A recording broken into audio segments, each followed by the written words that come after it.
Hello, hello, je suis ravie de vous retrouver pour cette guidance Oracle Astro des Poissons et Ascendant Poissons pour le mois de décembre 2025.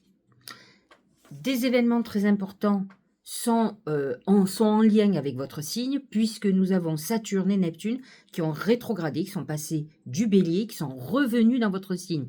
Vous pensiez être débarrassé, vous en avez encore pour un tout petit peu de temps, pas très long, mais en tout cas comme un travail qui n'est pas achevé, et Saturne et Neptune sont revenus pour terminer le travail. Alors Neptune a causé quand même pas mal de tracas, c'est-à-dire qu'à la fois il a été très positif pour les artistes, très créatif, vous avez été très intuitif et intuitive, un imaginaire extraordinaire, vous avez été dans une période, j'ai envie de dire love, où vous aviez envie de retrouver beaucoup de douceur, mais de notre côté, vous vous êtes bercé d'illusions, vous avez été beaucoup dans l'attente et finalement pas grand-chose à bouger. Alors, Neptune en Poisson apporte quand même beaucoup de chance, de compassion, mais effectivement à ses travers qui sont en plus particulièrement l'illusion. Cependant, vous étiez accompagné de Saturne qui, lui, par contre, a été beaucoup plus dur puisqu'il vous a demandé d'être beaucoup plus ancré. Alors, sa méthode, elle est quand même difficile puisqu'elle vous limite, elle vous frustre, c'est-à-dire que vous avez l'impression que votre vie est bloquée, mais n'empêche, ou que vous vivez un certain nombre d'épreuves qui vous obligent à grandir, à prendre vos responsabilités, à avancer pour dénouer les situations bloquées. Et donc, il est là. Alors, attention, il ne touchera que le dernier décan. Tous les poissons qui sont nés autour du 20 mars, du 19 mars, du 18 mars, du 17 mars, normalement, ceux qui sont au-dessus ne devraient pas être touchés. Bien sûr, ceux qui ont vécu ce que je viens de vous expliquer peuvent aussi ressentir comme quelque chose qui recommence, mais pour se terminer, pour se finaliser. Ça a touché votre personnalité. En tout cas, vous avez dû, d'une manière ou d'une autre, devenir beaucoup plus responsable, beaucoup plus entreprenant par rapport à votre avenir.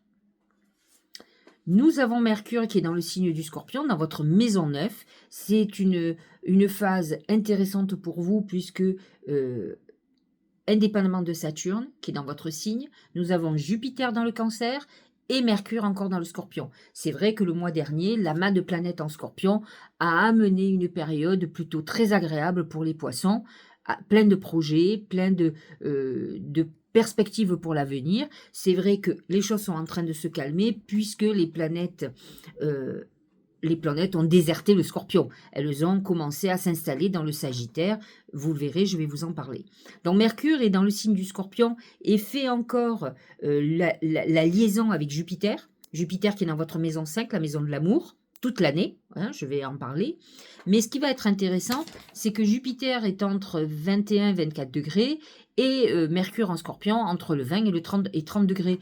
Donc effectivement, ils vont s'allier. Il va y avoir, on appelle ça un trigone Jupiter-Mercure qui va apporter dans certains projets créatifs, une officialisation, une légalisation. Ce sont des signatures de contrats. C'est par exemple amoureusement un engagement, une vie de couple, un achat immobilier ensemble. On est dans quelque chose de beaucoup plus concret et aussi un contrat professionnel si vous êtes dans un milieu qui est lié à tout ce qui est création artistique, plus particulièrement. Et donc ce Mercure est positionné dans cette maison 9 jusqu'au 12 décembre. Donc vous comprenez que le début du mois de décembre, en tout cas les 10 premiers jours, sont cruciaux pour vous, plutôt très très favorables et vont s'allier entre eux. Alors Mercure, Jupiter et Saturne vont faire quand même un grand triangle intéressant dans les 12 premiers jours du mois. Ensuite, Mercure va se déplacer, il va rentrer en Sagittaire, il va y rejoindre le Soleil qui est quand même positionné dans le Sagittaire depuis le 22 novembre et qui en sortira le 21 décembre. Alors Mercure, lui, va faire tous les degrés du Sagittaire, donc il va toucher tous les poissons de tous les décans du poisson. Par contre, attention, Le Sagittaire est en carré avec le Poisson, vous n'êtes pas du tout en harmonie, et donc c'est pas la période que vous préférez, la période du Sagittaire, honnêtement. Même si le Sagittaire est positionné dans votre maison 10 et qui va accroître de toute façon vos ambitions, votre volonté d'évoluer, quelle qu'elle soit. Donc vous allez avoir le Soleil, vous aurez Mercure. C'est un bon moment par exemple pour faire des entretiens professionnels, pour créer une société par exemple, pour signer un contrat si vous êtes quelqu'un dans le milieu artistique ou créatif. Vous avez Vénus aussi qui est positionnée dans cette maison jusqu'au 24 décembre, qui peut vous permettre aussi d'amasser pas mal d'argent. Hein. Vénus dans la maison 10 peut aussi vous faire rencontrer quelqu'un très ambitieux, ou en tout cas qui correspond à vos ambitions. Et vous avez Mars, Mars qui est dans votre maison 10 jusqu'au 15 décembre. Ensuite, les planètes vont se déplacer en Capricorne, qui est un signe ami pour vous, positionné dans votre maison 11, maison des protections, des aides, de l'amitié, hein, c'est de l'innovation. C'est un peu la maison de nos idées, de nos projets.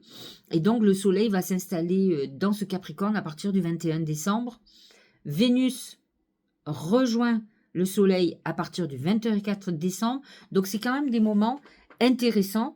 Vous pouvez faire une rencontre, par exemple, sur des réseaux ou lors d'une invitation amicale, mais ça peut être aussi quelqu'un que vous connaissez depuis un certain temps, avec qui vous avez des relations amicales, conviviales, qui a pu vous plaire, mais avec lequel ou laquelle ça n'a pas pu se concrétiser jusqu'à présent. Et là, il peut y avoir une déclaration amoureuse, d'autant plus que Vénus va être à un moment donné conjoint à Mars, et donc va apporter peut-être quelque chose de beaucoup plus passionnel, même si tous deux sont en Capricorne. Mais il va amener un côté sérieux dans la relation et dans la volonté de se projeter sur l'avenir. Nous avons Pluton qui est en Verseau. Alors ça, vous êtes parti pour un moment. Pour le moment, ça ne touche que le premier décan et j'ai envie de dire les tout premiers poissons. C'est-à-dire ceux qui sont ça dépend, les années. Il y a des années, le poisson, c'est le 18-19 février et d'autres années, c'est le 19-20. Donc, c'est ceux du 20, 21, 22 février qui seront touchés par le passage de Pluton. Il est dans votre 12, maison 12. Il peut amener quand même des épreuves psychologiques, des épreuves de transformation de vie et des problématiques avec votre environnement. Donc, c'est vrai que Pluton amène quand même une profondeur au niveau du psy. Il vous demande quand même de vous libérer de vos démons. Et donc, pour vous en libérer, il va vous les faire confronter. On peut être dans une période où nos peurs prennent le dessus, mais moi, je vous conseille d'accompagner cet aspect et de consulter un psy. C'est le seul moyen pour vivre très très bien cet événement, parce qu'en fait, si vous allez dans le sens que Pluton vous demande, vous n'aurez pas à vivre des événements douloureux. Vous saurez pourquoi vous êtes en souffrance, parce que vous êtes en train de régler votre vie passée et les nœuds qui vous empêchent d'évoluer. Pluton vous amène à cette transformation pour vous libérer de tout ce qui est problématique dans votre vie. Alors chez le Poisson, déjà, c'est un signe qui est souvent nostalgique parce qu'il est au gré des vagues, vous voyez, au gré de l'eau. Et donc, il a des moments où il va bien, des moments où il n'est pas bien. C'est des périodes un peu difficiles psychologiquement. Hein, c'est souvent pour les poissons, ils ont ce côté un peu borderline, j'ai envie de dire. Pour d'autres, ce sont des problèmes d'addiction automatiquement, puisqu'ils ont ce côté avec des montées et des descentes. Et donc, pour certains, le mieux, c'est les médicaments. Ils sont très addicts aux médicaments parce qu'ils sont souvent pas en forme. C'est souvent de l'addiction à de l'alcool ou à des drogues. Et donc, Pluton va vous faire attention, exacerber vos problèmes d'addiction et vous faire plonger certainement au plus profond de vous-même. Mais encore une fois, c'est certainement pour mieux vous en libérer, à vous de vous libérer de vos vieux démons qui finalement ne sont rien de bon pour vous. Attention pour certains aussi aux soucis de santé. J'ai souvent, alors il faut savoir quand même que le Poisson représente effectivement cette maison 12 en plus, qui est une maison liée à la santé, à l'enfermement qui est l'enfermement psychologique, mais qui est aussi l'hospitalisation, l'emprisonnement. Pluton en maison 12 apporte quand même ce côté d'enfermement avec soi-même. Donc à vous d'aller au-delà et encore une fois d'accompagner. Nous avons Uranus aussi, qui a quitté le Gémeaux, ce qui est une très bonne chose pour vous parce que vous êtes en désaccord avec le Gémeaux, comme avec le Sagittaire d'ailleurs, et il retourne en Taureau, qui est un signe ami, positionné dans votre maison 3. C'est la maison de la communication, des échanges, de notre manière de parler, d'écrire, hein. Donc c'est une très bonne chose pour les personnes qui sont dans l'écriture, dans l'inspiration, mais à tous les niveaux, hein, le dessin aussi. Uranus en maison 3 apporte aussi la volonté de reprendre des études pour gagner différemment sa vie. Et donc là, il est positionné par contre sur le dernier décan.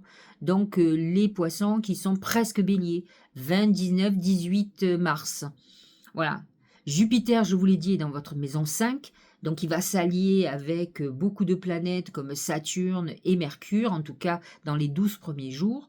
Et là, positionné dans votre maison 5, c'est un très bon placement pour ceux qui veulent faire un enfant. Hein, c'est une année de procréation, de créativité pour les artistes. Et c'est une année quand même de bénédiction amoureuse. On est dans une période... on va être amoureux ou amoureuse, on va trouver quelqu'un avec qui on est dans un cocon, avec qui on se comprend.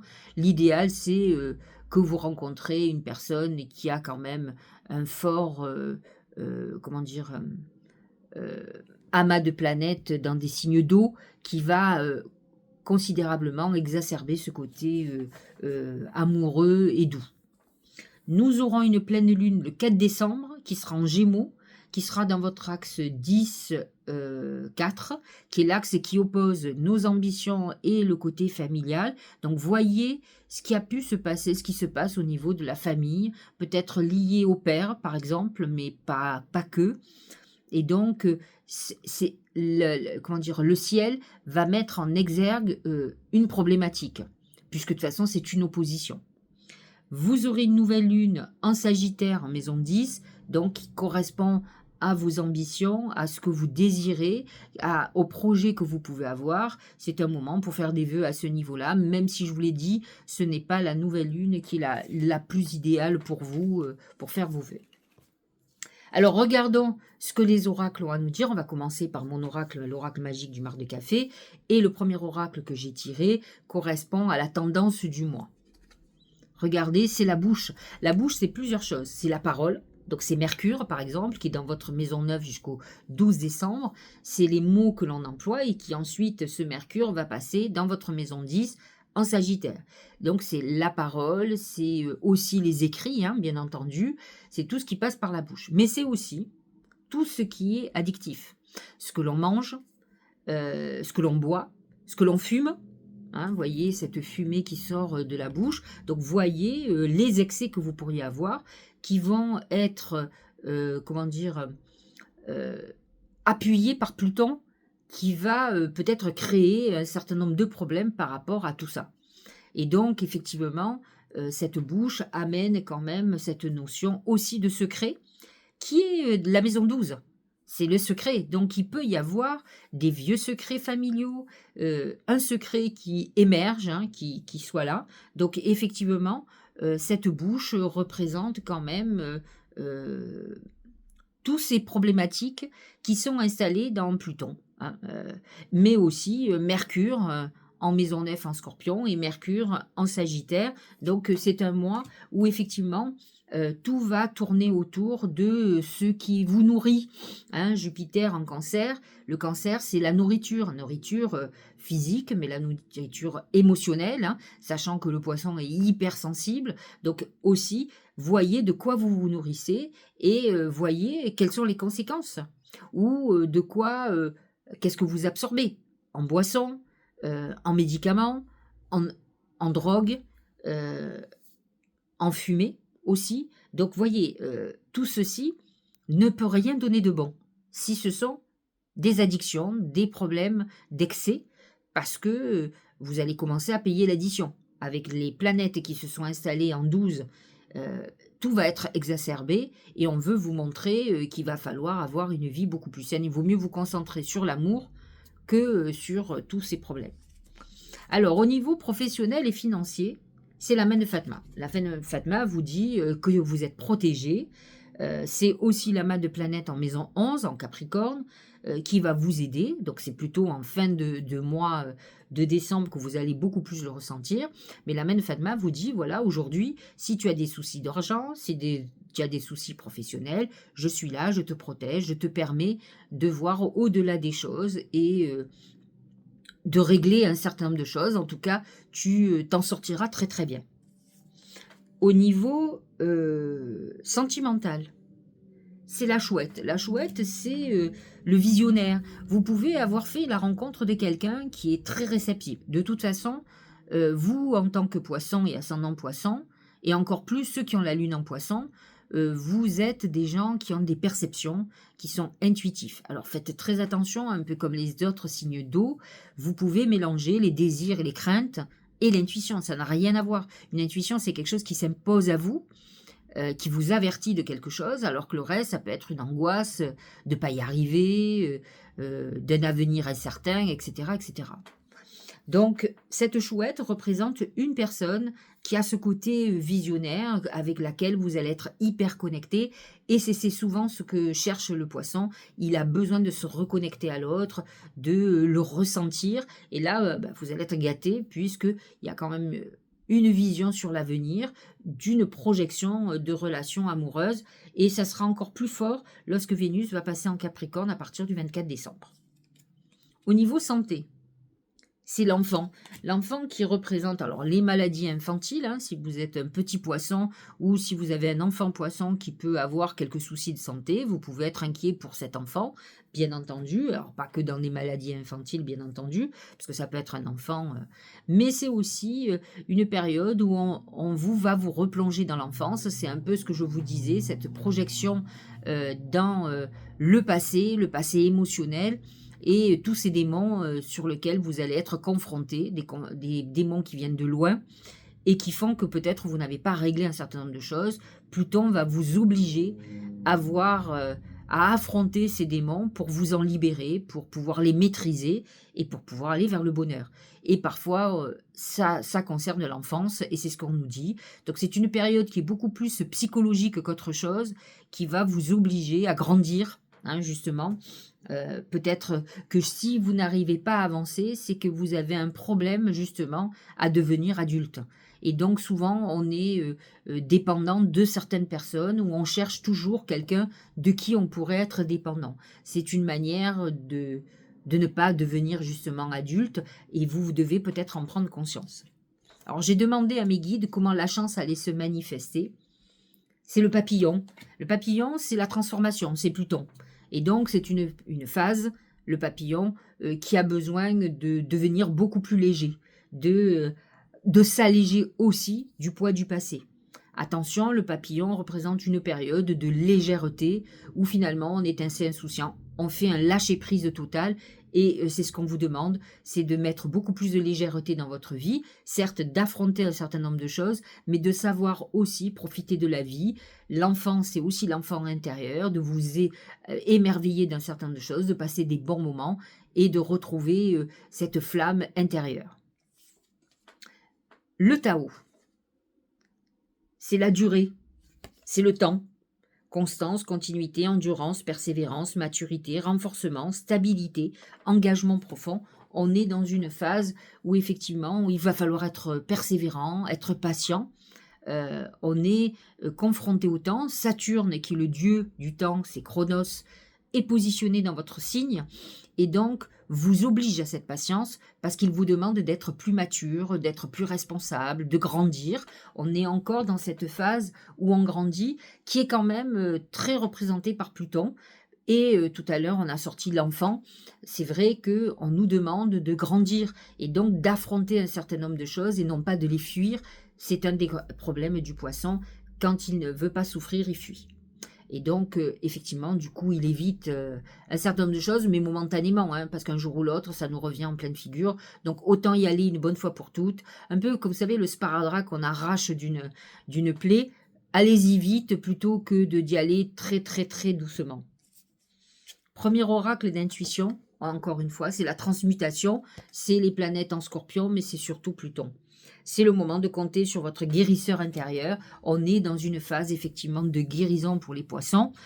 On est accompagné quand même par Jupiter en Cancer qui va aider considérablement cette guérison et qui va vous donner quand même des coups de chance, des moments heureux pendant que vous faites tout ce travail psychologique. Alors, je vais être très claire, hein, ce Pluton, il est parti pour 20 ans hein, dans le Verseau. Et donc 20 ans dans votre maison 12. Alors, il va toucher tous les décans. Pour le moment, il s'attaque au premier. Mais vous pouvez vous dire, même moi qui suis du 10e ou du 3e, je le sens déjà. Alors, il ne peut pas aller jusqu'à influencer ça, mais le fait qu'il soit dans le Verseau et positionné dans votre maison 12, effectivement, vous allez le ressentir. Ceux qui le ressentiront encore plus, c'est ceux qui sont ascendants poissons. Les ascendants poissons, Pluton est réellement positionné dans votre maison 12 et donc vous allez vraiment le sentir passer. La précieuse lignée. En recevant de votre héritage ancestral, votre précieux trésor intérieur s'éveille. Il est important, alors vous pouvez être dans une phase effectivement d'héritage, hein, par exemple, mais c'est un moment aussi où on apprend des siens. Hein, c'est aussi lorsque on avait l'enfant, c'est des moments où effectivement on a besoin de se replonger dans le côté familial pour apprendre. Cette pleine lune peut être justement la pleine lune du 4 décembre, qui est dans l'axe 10-4, justement, 4 qui représente les ancêtres, le passé, la famille, l'enfance, va certainement déclencher toute cette phase où on est un peu projeté dans notre passé, mais pas que pour tout ce qui est psychologique, mais aussi peut-être pour récupérer certaines choses de notre passé. Alors que ce soit un héritage, que ce soit un cadeau de notre père, de notre mère qui est défunte ou d'un grand-père hein, aussi, mais que ce soit aussi pour la passation d'une entreprise, que ce soit une entreprise familiale bien entendu, ou une transmission orale que un membre de votre famille a besoin, comme la libération d'un secret. Vous avez ce mois-ci la notion de secret qui est quand même très marquée. Et Pluton dans cette maison 12, c'est la maison du secret quand même, hein, de tout ce qui est caché.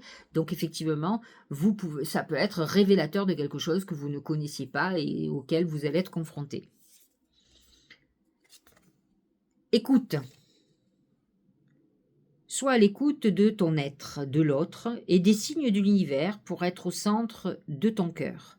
C'est à cet endroit précis que tu seras en capacité de recevoir l'abondance. Enfin, on vous dit d'écouter votre intuition.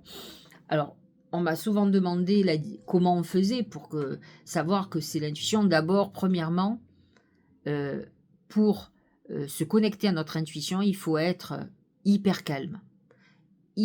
Si vous êtes stressé, pas bien, pressé, vous ne vous reconnectez pas à votre intuition, vous pouvez à la limite vous connecter à vos craintes, à vos peurs, à votre panique, mais pas à vos désirs, mais pas du tout à votre intuition. Donc si vous voulez vraiment le faire de façon consciente, mettez-vous en méditation en faisant des respirations, c'est-à-dire en inspirant très fort et en soufflant par la bouche très longtemps pour commencer à ralentir le rythme. Qu'est-ce que ça fait? En ralentissant le rythme, vous montez en vibration et au plus vos vibrations montent, au plus vous êtes connecté aux vibrations de vos guides, tout simplement. Et donc, il y a besoin de changer de vibration. Quand on est sur Terre, on a des vibrations beaucoup plus basses que quand on est dans un monde spirituel. Faire une pause, ça a une notion de temps. C'est un peu Saturne, dieu du temps, qui est dans votre signe, qui vous dit ok, il va falloir que tu réfléchisses. Alors, à titre indicatif, Saturne va rester en Poisson jusqu'au 14 février. Après, il repart en Bélier, vous laisse tranquille pour une vingtaine d'années. Donc, vous serez tranquille. Donc, par contre, il est revenu pour que vous fassiez une pause, que vous réfléchissiez, que vous grandissiez, que vous preniez vos responsabilités, que vous ne sortez de la victimisation, parce que ça ne vous fera pas avancer. C'est beaucoup plus facile de dire c'est la faute de l'un, c'est la faute de l'autre. Et en fait, on a tous une part de responsabilité dans tout ce qui nous arrive, même une grande part. Après, ça arrive à cause d'un passé ou autre, quand on se laisse manipuler par tout ce qu'on a vécu en enfance. À partir du moment où on devient adulte, on doit se libérer de ça. On doit faire les choses en conscience comme un adulte et non pas comme un enfant qui s'est senti mal aimé ou qui a été maltraité. Aujourd'hui, vous avez le droit d'être un adulte accompli qui comprennent le pourquoi du comment et qui se libèrent de tout ça. Donc, il est très important de faire cette pause, ce recul, et de toute façon, Pluton va vous pousser à faire ce recul. Hein. Stop, tout va trop vite autour de toi, assieds-toi, inspire, expire, offre-toi ce moment de calme et d'introspection. Et j'ai envie d'ajouter que quand vous faites ça, bien sûr, vous vous reconnectez à votre intuition. Donc c'est exactement les 2 oracles que j'ai tirés correspondent à ce moment de pause, de connexion à cette intuition, de laisser de côté vos souffrances, vos problématiques et de réfléchir en conscience de ce que vous désirez. Tout peut arriver favorablement dans votre vie. À partir du moment où vous l'avez décidé et que vous arrêtez d'être manipulé par vos émotions, par vos souffrances, et décidez d'aller vers le bonheur, tout simplement. C'est vous qui devez le décider. Dernier message de nos anges gardiens. Regardez. Le message, c'est « Allez-y doucement ». Alors, c'est de l'eau avec un dauphin. Donc, on est dans l'eau du poisson, l'eau du cancer avec Jupiter, l'eau du scorpion. Arrêtez d'essayer à tout prix de tout contrôler et toutes les portes s'ouvrant à vous. On est encore dans le lâcher-prise, on est encore dans l'intuition. Et là, c'est ce qu'on vous dit, vous utilisez trop votre tête. Alors, c'est vrai que Saturne vous amène à la réflexion, vous amène à être beaucoup plus ancré, ce qui est très bien. On doit sortir du rêve. Mais n'empêche que vous avez une capacité extraordinaire, c'est cette intuition à vous reconnecter. Ne la laissez pas de côté. Il faut trouver un juste équilibre pour utiliser votre intuition et ensuite avoir ce côté responsable et pragmatique et pas rester dans le rêve. Le but de nos rêves, c'est de les réaliser et nos cauchemars de les régler. Voilà, tout simplement. J'espère que cette guidance vous aura éclairé. En tout cas, je vous souhaite de passer bon fin mois de novembre, un bon mois de décembre. De toute façon, on va se reparler. Je reviendrai pour les prédictions de 2026 et sur la période de Noël, bien entendu, où je parlerai du mois de janvier 2026. Je vous embrasse. N'hésitez pas à liker, à vous abonner, à partager cette vidéo à quelqu'un qui est poisson ou ascendant poisson. Une vidéo qui pourrait leur parler, qui pourrait être un signe de toute façon. En tout cas, je vous remercie d'être fidèle, de m'écouter et de me suivre, bien entendu. Je vous dis à bientôt.